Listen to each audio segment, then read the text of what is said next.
Hi, my name is Dean Viglione. I'm from Navsport.com.au. I'm here with Ben Rattray, the Director of Development for Orienteering Australia. How are you, Ben? Good, thanks. We just want to ask a few questions about what do you have, what's part of participating in the activities of orienteering? Look, orienteering is a sport where it's great for a whole range of people. The benefits are, well, as competitive as you want to be. It's an international sport where people compete at the highest level. In fact, we have the 2006 World Champion.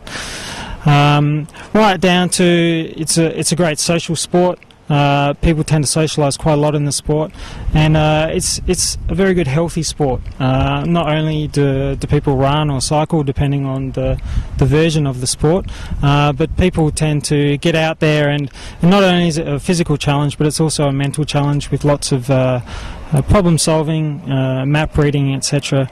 So it's healthy for both the body and the mind. And is there an age limit for someone to get started in orienteering? There's no age limit. In fact, we have participants over a very wide range of age groups, from preschool right into their 80s and sometimes even 90s. Orienteering, it's more about a standard level of comfort with how confident you are with your navigational and physical ability as opposed to age.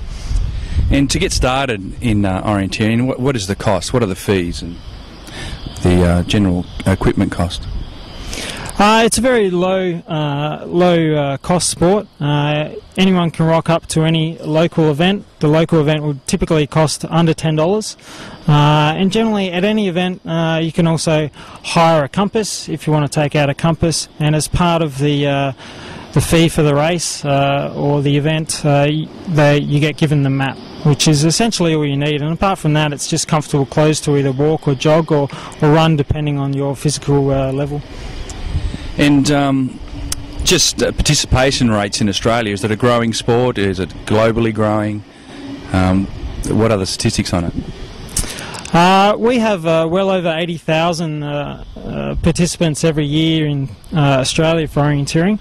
So typically we have over 2,000 people competing each week, and that's right across Australia. So any given event, you might be anywhere between 60, 70 people for our smaller events, right up to a couple of thousand people.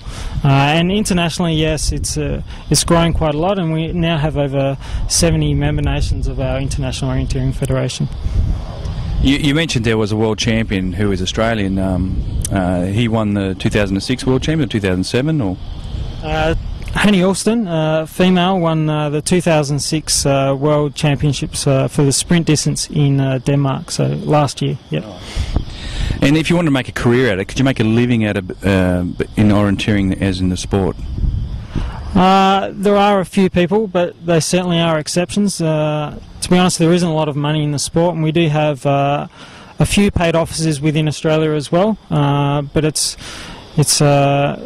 certainly not something that you would just dive into the last minute to try and make a career out of.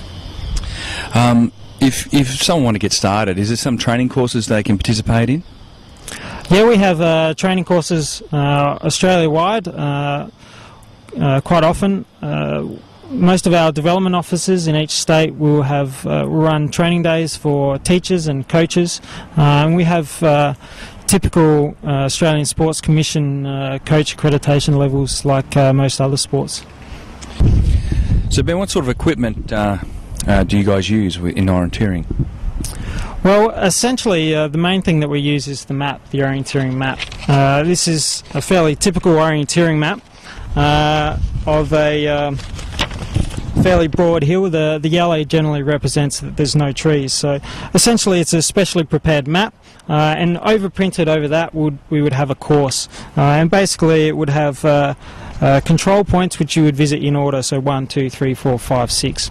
And just like many other sports, it's an individual sport, and it's a time trial, so people would navigate their own way with the help of with the map, and complete the course as quickly as they can. And I notice you've got this yellow thing on your finger.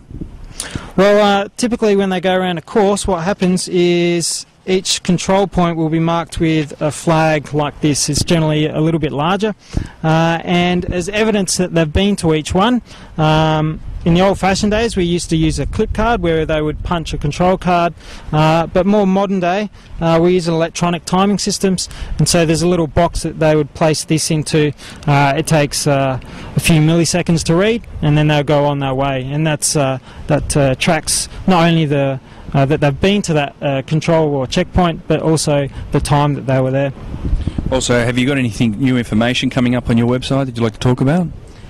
On the Orienteering Australia website we have a new to orienteering section, which basically gives you all the information about what to expect when you turn up to an event, how to find where an event is on, and also lots of other information that will benefit newcomers. So you'll find that basically in the top left hand tab of our menu bar. And which association do they contact? Is there a website they can go to, or phone number they can call? The best contact probably is Orienteering Australia, the national body. Our website address is orienteering.asn.au, and our number is 026162 1200. Okay, great. Well, I'm here with Ben Rattray talking about getting started with orienteering in Australia. Thank you for joining us this afternoon. Thank you.